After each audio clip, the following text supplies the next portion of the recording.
Friki de Bici, riding my bici around the streets of Valencia, Spain.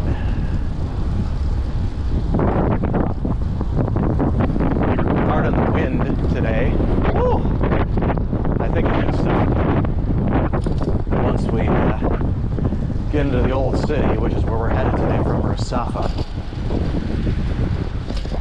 I think how much wind you feel, how much wind you hear when you're riding your bike or walking around has to have a little something to do with the density of the buildings in a city. I don't trust the garbage truck, so let's just go over here. I will say this, if you're moving to Valencia or you just are a nerd about these types of things, I have never seen a city in my life that gracias. That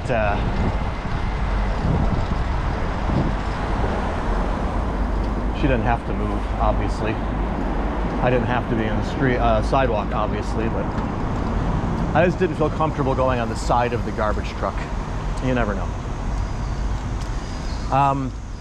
I've never seen a place that picks up the garbage more frequently. It's kind of incredible. People often talk about a smell that they smell in Valencia. There are a few of them, I will say.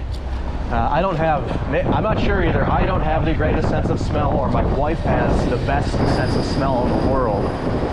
But it impacts her a lot more than it impacts me. It impacts her at times to the point of nausea. For me, I mean, I definitely smell it sometimes, though not all the time, but I think a lot of it has to do with the garbage pickup, especially in the summertime when it's hot and the doors or the windows are open. Doors and windows are open.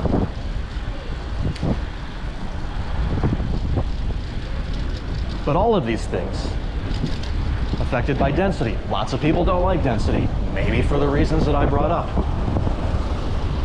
They don't like being, quote unquote, so close to their neighbors. They want a backyard. They want a place for the dogs to play. They want a swimming pool instead of the vast Mediterranean Sea, or as an alternative to the vast Mediterranean Sea. It's interesting to see how people, it's such a complicated issue. We can't do it in one YouTube video. We'll do it over time. But how different people in different places view density and city living versus suburbia. I don't know what this girl is doing. A la izquierda, izquierda.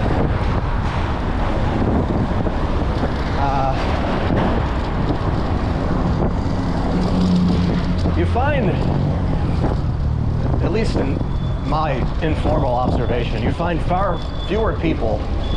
Is that person stopping? I think so. That used to be the case in the United States, that are just diehard city people. Or maybe you're just not hearing from them as much because it's kind of an unpopular opinion to like cities in the United States right now. And in many ways, for good reason. Part of why we wanted to leave is because the quality of life in the cities, and really in the country in general, but certainly in the cities, is a lot lower than it used to be. Not that it's ever been remarkably high, but it certainly was higher. And you couldn't be called crazy for turning the other cheek to some of the city's shortcomings. That has become increasingly more difficult to do.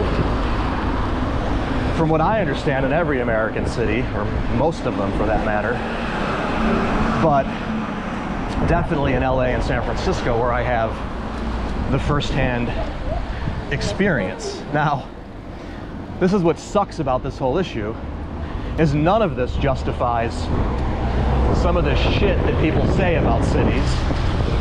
None of this justifies bringing the National Guard into cities, because it really isn't about violent crime. I mean, listen, it sucks that every day I open up my news feed and I read that there was a shooting in Los Angeles. I mean, but that's been that way forever, and that's not going to change. And the city's problems are so complicated. They exist in large part because of what the federal government in the US has and hasn't done. And the idea that bringing in the National Guard, just more law enforcement effectively, to fix these problems is a good idea just shows an ignorance that unfortunately isn't surprising.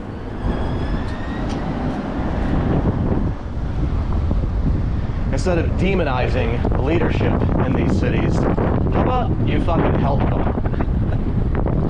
Deal with the problems that you have effectively put upon them by investing in suburbia, by investing in city-destroying infrastructure. How about you do that? So, complicated rant that I could go on for a long, long time. But I digress.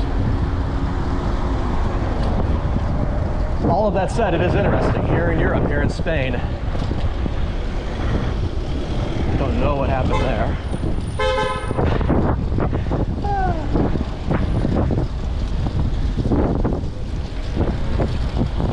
There are a lot of people that have these suburban aspirations, right? Suburbia is the goal. It somehow shows that you have made it. If you buy a house in the suburbs. And it absolutely is an accomplishment. I'm not going to downplay that. But I think when it comes along with this idea, I'm so tired of living in the city and this and that, and the suburbs are going to be the cure for everything that I'm hating right now about city living, that's when you miss the mark and that's when you make a mistake. And I saw it happen time and time again in the United States. People leaving San Francisco to buy a house in the suburbs and regretting it because they get there and it's pretty straightforward. There's nothing to do. And suddenly you recognize what density actually is. Density is vibrancy. Density is livability. Density is quality of life. Density are amenities that you cannot get, or at least you cannot as easily access in lower density environments. One of the problems with our measures of density is that, and this isn't just in the United States, this is worldwide really, is that we measure density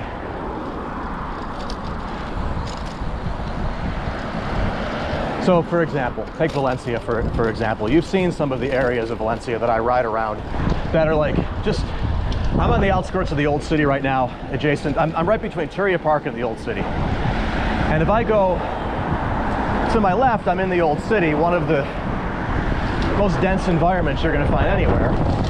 If I go off to the right, not more than 5 minutes on my bike, even less, I'm in a pretty low density urban environment.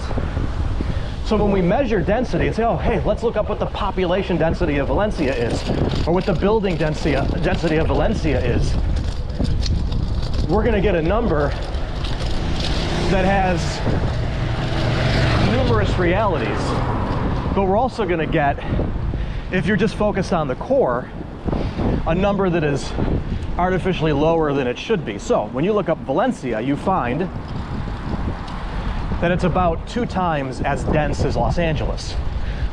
To be fair, that Los Angeles number goes beyond the core of LA.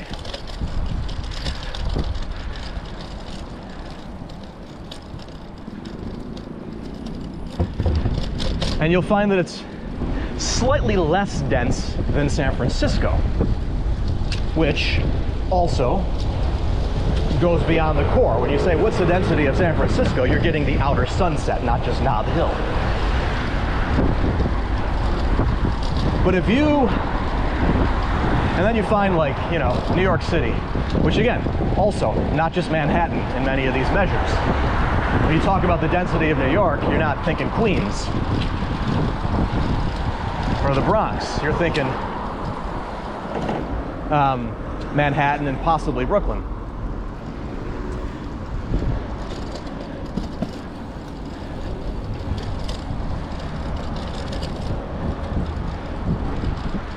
But if you just looked at the core of Valencia, and I don't even know yet exactly how I would define that, but I'm talking Rusafa, Old City, Gran Via, and the neighborhoods that are right around the park and the entrances to the city and all that, and you compare it to what I consider the core of LA, downtown, Echo Park, Silver Lake, Los Feliz, Hollywood. I even often extend it out to West LA, Santa Monica.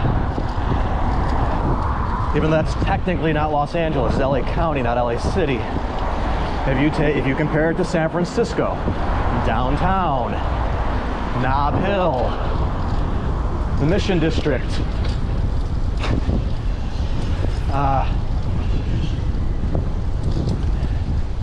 all of those neighborhoods, you're absolutely going to get a higher density figure here. You're going to get something that looks a lot more like New York City. There's a guy in Substack, I forget his name, it's Noah something. He's pretty good, really good actually, very popular. He wrote that the only true city in the United States right now is New York, and that we need, or they need, more true cities. The United States needs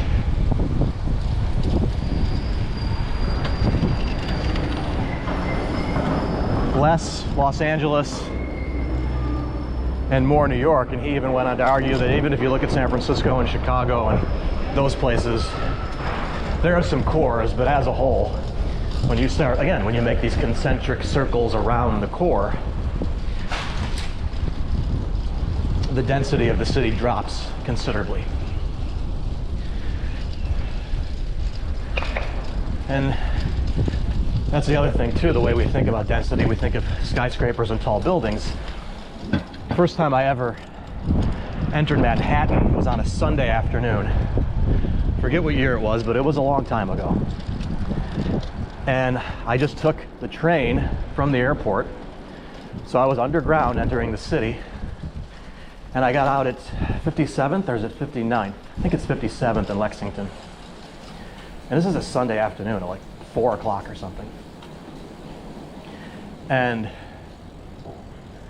I was just blown away. It's like, wow, this is New York City. Holy shit. It was so cool. And you can't help but be in awe of the big buildings, of the skyscrapers. It is awe-inspiring. And it gives you this warped sense of what's impressive about a city. And I'm not saying that that isn't impressive or that we should completely ignore those measures, because there's something cool about a great skyline. But if you look at where the great cities in the world are, many of them are here in Europe. And one thing you don't have here are these big, tall, huge, skyscraper-filled, quote-unquote, impressive skylines.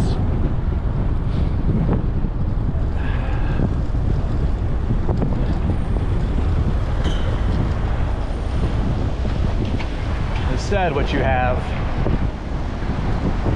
is lower rise, 3-4 story development, whatever, with a whole bunch of action packed in at the street level, and then people living above that action. And that to me is where it's at.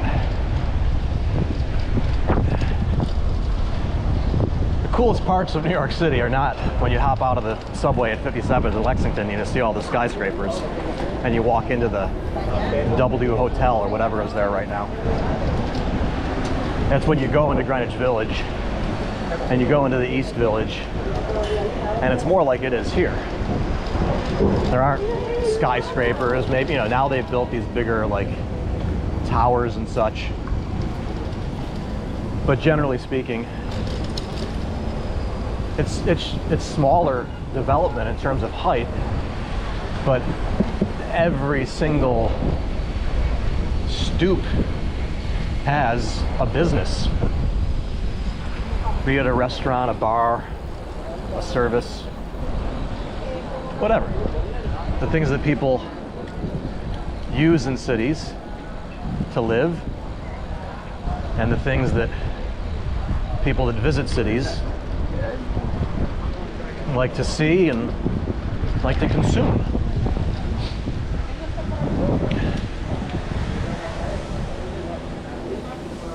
So yeah, I look at density and think we need to think of it not in terms of impressiveness or size or tall buildings, and think of it in terms of livability. And what does density really provide?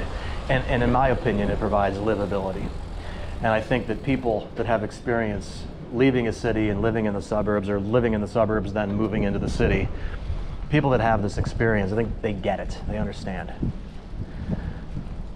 They understand that when you leave the city, you lose a lot. And it is not an easy transition for people to make. It would be an impossible transition for me to make. I can't imagine not living in a city. I did Los Angeles, and listen, life was good in Los Angeles, but it wasn't really true high quality of life city living. You had to really, you had to hack it. You had to patch it to make it work. Here you don't have to do that. And sadly, it's difficult to find places that are affordable. And forget even affordable, I mean, that are within even reasonable reach in the United States where you can do that. You have New York, which is unattainable for most people. And then when you start venturing into the best urban neighborhoods in any city, they become incredibly expensive. And then they also at the same time fall short. So really, what are you paying a premium for? Anyway, I think about this kind of stuff a lot. As I'm saying it, I'm like, boy, does anybody else care? Or is this a boring, long, drawn-out conversation that they're like, okay, great. At the very least, I got to see you ride your bike through the beautiful streets of Valencia, Spain. So anyway, whether you enjoyed the video or not, thank you for watching. If you did like it, like the video, subscribe to the channel. We're going to be doing a lot more than this going forward, so I really appreciate your support to try to make it happen. Thanks for watching.